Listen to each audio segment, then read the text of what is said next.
আসসালামু আলাইকুম, hello everyone. আপনাদের সাথে আপা আর একটা নতুন ভিডিও নিয়ে হাজির হলো। তবে অনেক দিন পরে আমার অনেক বেশি সমস্যা ছিল, যার কারণে ভিডিও আপলোড করতে পারি নাই। সো কী অবস্থা আপনাদের, সবাই কেমন আছেন? আসলে গ্রামের মতো শান্তি শহরে আপনি কখনো পাবেন না। গ্রামে যে শান্তি, এটা আসলে মানে বলার মতো না।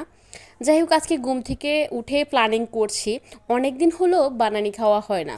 এদিকে ফারাবিকে ডাকলাম আর মারিয়ামকে ডাকলাম, ওরা আমাকে হেল্প করতেছে।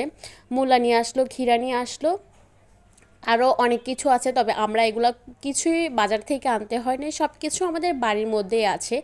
আর আমরা এক এক করে সব কিছু নিচ্ছি। মারিয়াম আর ফারাবি আমাকে অনেক বেশি হেল্প করছে। আজকে সম্পূর্ণ কাজগুলা ওরা দুজনেই করবে। এই যে এই যে যেগুলা কাঁঠাল হয় না, আমরা গ্রামের বাসায় মসি বলে থাকি। আর এগুলা কাঁঠাল হবে না, এগুলা এই জন্য আমরা নিয়ে নিচ্ছি। এগুলো যদি বানানির মধ্যে দেওয়া হয়, বানানিটা আরও বেশি মজাদার হবে। তাই আরেকটু মজাদার করার জন্য আমরা মসিগুলো নিয়ে নিচ্ছি। কারণ অনেকগুলো ফল যদি দেওয়া হয় তাহলে খেতে ভীষণ ভালো লাগে। আর তবে বানানি একা খেতে কখনোই মজা লাগে না।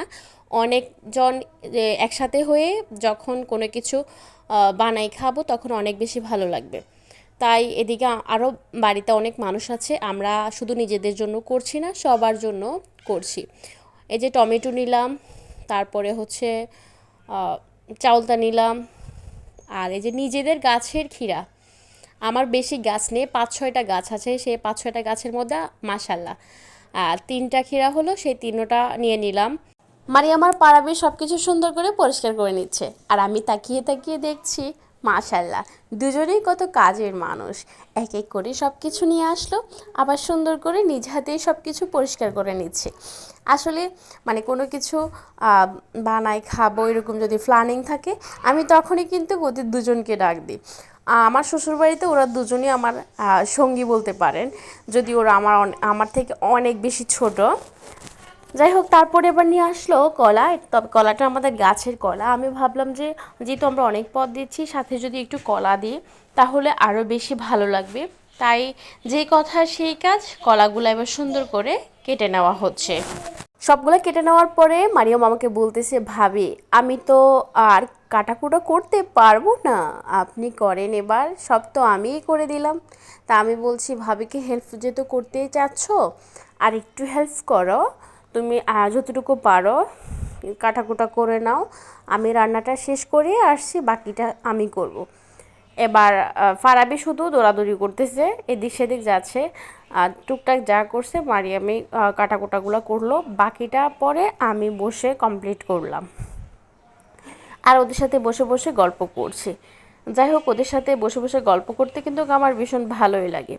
এবারে যে আমাদের কিন্তু ক্ষীরার কথা মনেই ছিল না, সবগুলা কাটাকুটাটা নেওয়ার পরে ক্ষীরার কথা মনে হলো। তারপরে ক্ষীরাগুলো সুন্দর করে কুচি কুচি করে কেটে নিলাম। এবার হলুদ মরিচ লবণ সব কিছু নিয়ে আমাদের ফারাবি বেগম চলে আসছে। আর এদিকে মারিয়াম বলতেছে, না ভাবি, মনে হচ্ছে যে শুকনো মরিচ দিলে সবচেয়ে বেশি ভালো হবে, অনেক বেশি ভালো লাগবে, আপনি দিয়ে খেতে পারেন। তখন আমি বললাম, ঠিক আছে, যে কথা সে কাজই করো, তুমি শুকনো মরিচ 2-3টা সুন্দর করে পুড়ে নিয়ে আসো। তো মারিয়ম তাই করলো, সুন্দর করে শুকনো মরিচ পুড়ে নিয়ে আসলো আমার জন্য। এরপরে আচার দিলাম আমরা, লবণ মরিচ। আর আমি তো বানানোর মধ্যে একটু ঝাল বেশি দিলাম, ওদের কাছে বেশি ঝাল লেগেছে।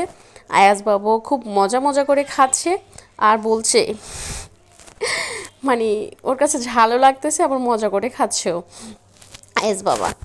আর ফারাবি আমাকে প্রথমে বলছে, না এতগুলো দিবেন না, একটু ঝাল কম দিবেন। আমি আবার ঝাল বেশি খাইতে পারি না, আমি আবার করার সময় বলছি না, ঝাল কিন্তু আমি বেশিই দিব। মারিয়াম বলতেছে, ভাবি না না, ঝাল বেশিই দেন। যাই হোক, এবার মরিচগুলো সুন্দর করে আমরা বানানির মধ্যে মেখে দিচ্ছি। এরপরে হচ্ছে আমসি দিচ্ছি, আমের আচার দিচ্ছি। আরেকটা আচার মিস করে ফেলছি, যদিও পরে মনে হলো, প্রথম কিন্তু মনে ছিল না। ভাবলাম আচারটা মনে হয় শেষ হয়ে গিয়েছে, পরে ঘরে যাই দেখি যে না, আচারটা আসলে আছে। তখন ভাবলাম আসলে আচারটা দিতে পারি নাই, মিস করে ফেলছি। যাই হোক, সব কিছু দিয়ে যখন মাখলাম, আসলে এত বেশি ভালো লেগেছে কি বলবো। মাঝে মাঝেই বানান, এটা আমি বলবো যে আপনারাও খাবেন, ট্রাই করবেন, অনেক বেশি ভালো লাগবে। যাই হোক, আজকের মতো ভিডিওটা এখানেই শেষ করতে যাচ্ছি। ভিডিওটা কেমন হয়েছে অবশ্যই বলবেন। আল্লাহ হাফেজ।